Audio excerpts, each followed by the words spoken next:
Hello, welcome to the NPS Awareness Session.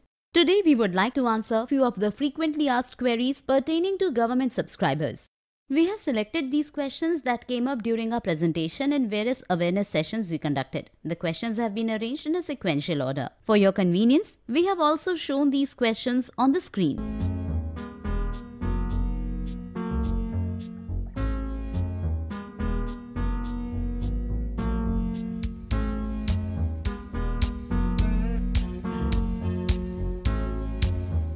Some questions are common for government and non-government subscribers. And we have answered these questions in a similar video like this one. You can watch it on our YouTube channel NSDL NPS Ki Pathshala.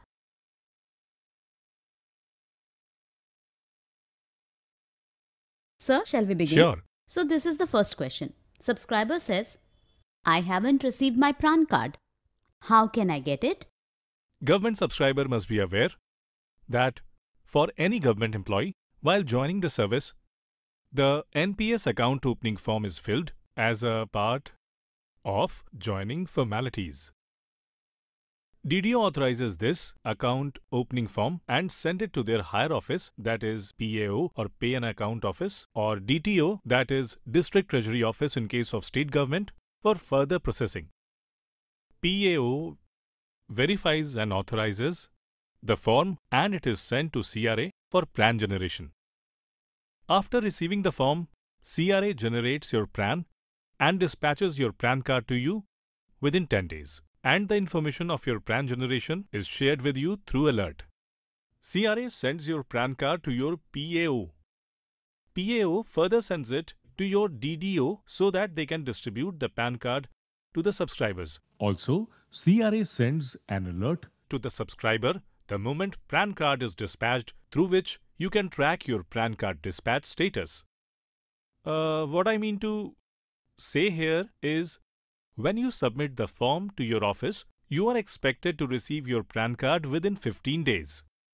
But if for some reason you haven't received this PRAN card, you can get it again, and for that, you need to give a reprint request to your PAO or DTO. PAO or DTO will process it in the system and a new PRAN card will be printed and sent to you. However, there is an easier way where you need to log in to CRA system using your PRAN and password, and you can download your ePRAN card. Take out a color print of it and get it laminated to keep it for your record. It is absolutely similar to the original PRAN card. Sir, the next question is about contribution, which is often asked in our awareness program. Question is, though NPS deduction is happening from my salary, but where is my money invested and how? Government of India has appointed 3 PFMs for investing the NPS contribution deducted from a government employee's salary. PFM, that is Pension Fund Manager. These are SBI Pension Fund Limited, UTI Retirement Solution and LIC Pension Fund. These 3 pension funds invest the government subscribers' contribution as per a predefined ratio. For example, if an amount of rupees 2000 gets deducted as NPS contribution per month from your salary, then government makes the matching contribution of rupees 2000 per month, so a sum of rupees 4000 gets invested to your NPS account every month. This amount of rupees 4000 gets distributed to these 3 PFMs, as I mentioned, SBI, UTI and LIC in a predefined ratio for investment.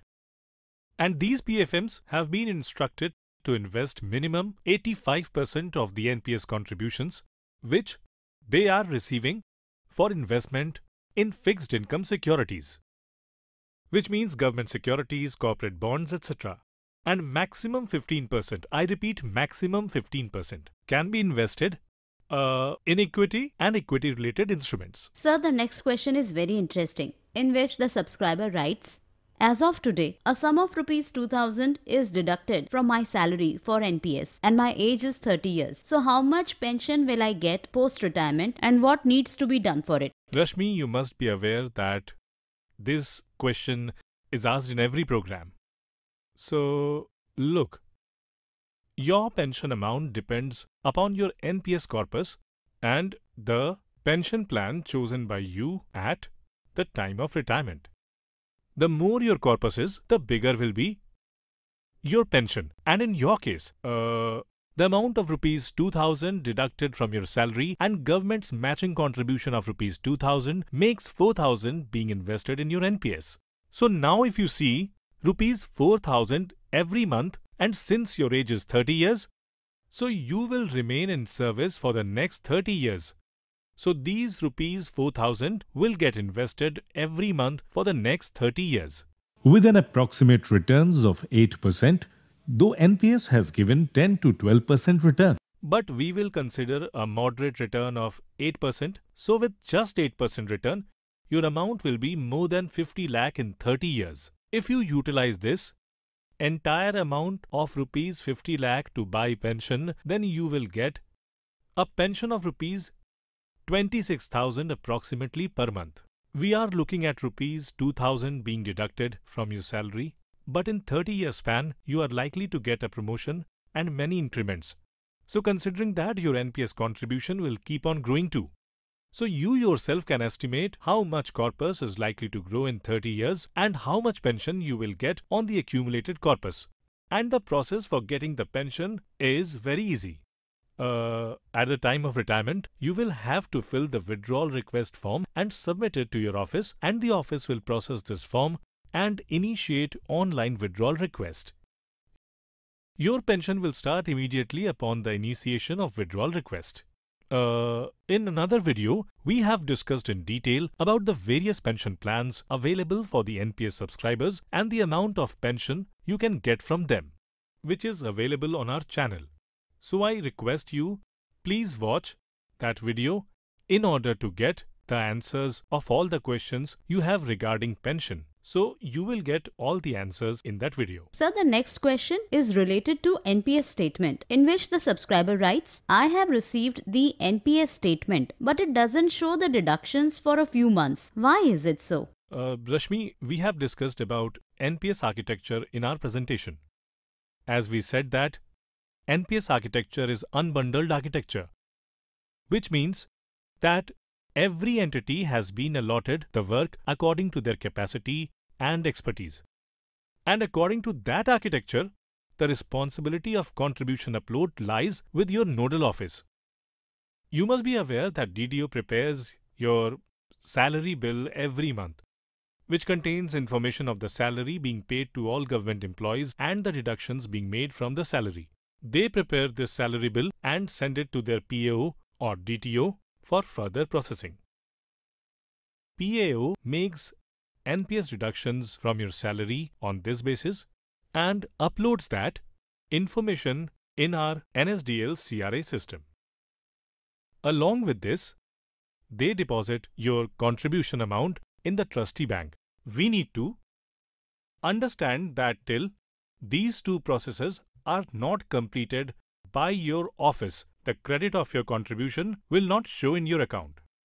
One more reason why the contribution won't show in your account is if your office combines the contribution of 2 to 3 months and uploads it in a single month.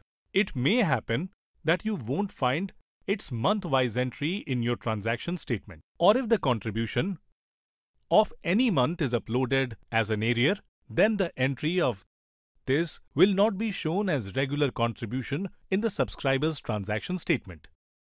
Since you said the entry of a few months deduction in between is not showing in your statement, I would suggest to contact your nodal office immediately. The reconciliation of the contribution deducted from your salary and the contribution uploaded by PAO can only be done by the PAO, and only they will be able to tell you where your contribution has gone.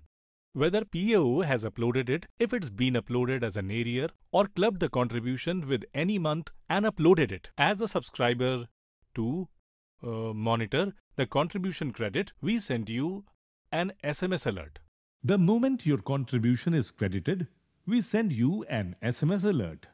In this way, you can monitor whether your contribution has been credited or not. So, it's like The entire process of preparation of the salary bill by the DDO, the deduction of contribution being done, the uploading of the same, all this is expected to be completed by the 7th of every month. So if you don't get a SMS from NSDL CRA by the 7th of every month, then you should understand that your contribution has not been credited to your account till now. You can immediately contact your nodal office. You said that your contribution for a few months is not showing. This means that you have checked your transaction statement after a long time, so I would request you to kindly download your transaction statement from your login and check once in a month so that you know if the contribution of a particular month is not credited, and you will be able to resolve it immediately by contacting your PAO. Sir, the next two questions are related to tax. The first question amongst them is applicable for government as well as other sectors. In this, the subscriber writes, I am a central government employee. Please tell me about the tax benefits on the NPS deduction being made from my salary. As a government subscriber, For NPS contribution, you can avail two types of tax benefits. 1. The deduction that happens from your salary, your own contribution, that gets invested in NPS. You can now take a tax benefit of the same under 80 CCD. But please remember that this tax benefit falls under overall selling, which is rupees 1.5 lakh. Now, you must be aware that there are other investment options also in rupees 1.5 lakh like LIC, PPF, PF. So most of the time it happens that rupees 1.5 lakh, which is the limit for tax benefit, get exhausted. In this situation, you can claim your NPS contribution deducted from your salary under Section 80 CCD 1B of Income Tax Act. As per this section, you can get additional tax benefit on NPS investment of up to rupees 50,000. Sir, the next question is for tax again. Subscriber writes, will I have to deposit money in Tier 2 account for additional rupees 50,000 tax benefit? At first, I would like to inform everyone that whatever tax benefit is available, it's only for Tier 1 account. There is no benefit for investing in Tier 2 account. So the question asked by you that do you need to deposit money in Tier 2 account to get additional 50,000 tax benefit? The answer is no. For 50,000 additional tax benefit, you will have to invest money in Tier 1 only. Tier 2 is an additional investment account given for the subscribers and is not compulsory. You can activate it if you want to.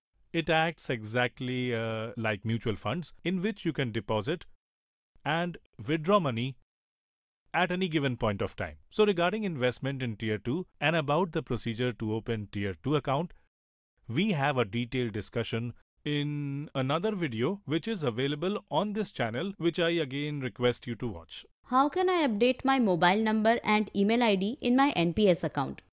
Rishmi, we always suggest that it is important that subscriber's email ID and mobile number is updated in his NPS account. You must be aware that we send a lot of alerts on subscribers' registered mobile numbers or email ID from NSDL CRA. This is about the routine alerts which are sent on their mobile number, but that's not all. Subscriber can do some financial and non-financial transactions themselves with the help of an OTP, one-time password, and OTP is sent only on email ID or mobile number. There is an important transaction which allows instant reset of our login and password. As you know that an OTP is sent to the subscriber to reset login ID password instantly. Using that OTP, the password is reset instantly and the subscriber can log in to his account again. So it is important to have an updated mobile number and email ID in the account, and the subscribers can update their email ID and mobile number in their account themselves using their login. If their password is logged and they still want to update the mobile number and email ID, they need to visit their nodal office and the nodal office will reset the password for them. Sir, the next question is also related to subscribers' account updation, in which the subscriber writes, I didn't submit nomination details at the time of opening the account. Can I update it? And what needs to be done for it? Rashmi, it is very important to have nomination details in our account. Everyone would agree with me that these nomination details can be useful in case of an unfortunate event. And keeping this in mind, we have made nomination mandatory. At the time of account opening. That means for fresh account opening, nomination details have to be there. Like you said, that nomination details are not updated in your account. So in my opinion, you should get it updated immediately. And to update it, you will have to fill the S2 form, which is Subscribe Details Change Request form, and get it submitted in your office. Your office will immediately update your nomination details by login to our system. So the next question is related to multiple PRANs, which is often seen in government sectors. Though this question is applicable for other sector subscribers as well as government sector. In this question, the subscriber writes, I was working with the state government earlier, from where I received my PRAN, and regular deductions were also being made. But recently I have been posted to central government, and here my office has generated a new PRAN. Now I have 2 PRANs. What should I do? We had told you about PRAN's unique features in our presentation, and that is portability of PRAN. That means wherever you go, whether you change location or job, you don't need to generate another PRAN. Your existing PRAN can be continued. So when you joined central government service, you should have actually continued the PRAN that was given to you in the previous sector. Now that 2 PRANs have been generated for you, you'll have to get them merged and continue either one of those. And for merging these PRANs, your existing office will have to send a written request to NSDL CRA. NSDL CRA will process your request, and 1 PRAN will be closed, and the transactions from that PRAN, that is your amount that was credited to that PRAN, will be withdrawn and transferred to your active PRAN. So this is a very interesting question that the subscriber has asked. It asked, there is a provision of taking loan and withdrawing money in an emergency in GPF. Is this facility available in NPS? Rashmi, there is no loan facility available in NPS as of now. However, if the subscriber wants, they can certainly withdraw some money for their needs during in between. We call it partial withdrawal. For a few needs like buying a house, child's higher studies, or any critical illness, a subscriber can withdraw 25% of their own contribution. I repeat, 25% of their own contribution. Government contribution will not be included in it.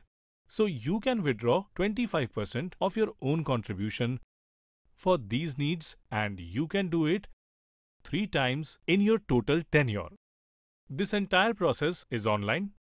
You can initiate this request by login in our system using your PRAN and password. But it's my request to you, please withdraw money from your NPS account only in case of need, because whatever amount of money you will withdraw, your NPS corpus, that is the terminal corpus through which you will get the pension at the time of retirement, will get reduced, and that will impact your pension amount. Sir, the next 2 questions are about exit from NPS. In this question, the subscriber writes that if at the time of retirement I don't have the need of NPS corpus, or if that is not the right time to exit from NPS, will I still have to withdraw from NPS, or is there any other option? Yes, it is absolutely possible. There are 2 other options available for you apart from withdrawal. At the time of retirement, as you said, that from other sources or various investments you have made, you're about to get some money at the time of retirement. And you don't need to make the withdrawal from NPS. So in that case, you can defer your withdrawal from NPS. And this deferment process is also online. Subscribers can initiate it themselves and can defer their withdrawal. They can stay associated with NPS till 70 years of age by deferring the withdrawal. One more thing, we have made a detailed video on 3 options: deferment, continuation and withdrawal, which are available for subscriber at the time of retirement, in which you will get complete information about it. and this video is available on this channel. I would request you to watch it and get full information on it. So next question is, can I withdraw my entire money after retirement? I don't need pension. This question is often asked to us in all the programs. But understand one thing, NPS is a retirement scheme where you accumulate NPS corpus during your service tenure, and at the time of retirement, this very same corpus is used for giving you the pension. So to ensure that you get a good amount as pension, you cannot withdraw the entire NPS corpus amount. So how much you can withdraw? You can withdraw maximum 60% from your accumulated corpus at the retirement as a lump sum or in form of cash, and minimum 40% you will have to utilize to buy pension, through which you will get monthly pension. And if you want to get more pension, then you can utilize your entire corpus to buy pension, so you will get more pension. And this entire process, I repeat, entire process is fully online. The subscribers can initiate the request themselves and get it authorized from their office after initiating and start the pension. We have given the information about this also in a separate video, which is available on this channel. So this is the last question of this session. In this, the subscriber writes, there are many questions in our mind related to NPS. How will they be resolved? Also, many times, our nodal officers do not pay attention to our grievances. What to do about it? For the convenience of subscribers, we have made the entire information related to NPS available on our website. Moreover, based on the daily interaction that we have with our subscribers or with the nodal office, we have prepared a comprehensive FAQs, that is frequently asked questions, which is a collection of all the questions and answers related to NPS, and these FAQs is available on our website. I'm sure you will get the answers for all your queries if you read those FAQs. However, despite of this, if still the subscriber has any grievances, at the time of taking NPS services, they can register the same in our system. For this, NSDL CRA, that's us, has created a centralized platform known as Central Grievance Management System, CGMS. Here, the entire process from lodging the grievance till its resolution is done online. Subscribers can raise grievance in two ways. One, by logging into their account or going to grievance menu through mobile app, the subscribers can register their grievance. And second, by going to our corporate websites, subscribers corner menu and select log grievance or inquiry option. Subscriber can raise their grievance or query for any NPS related information. And with this, we close this question answer session. We hope we have been able to answer all your questions.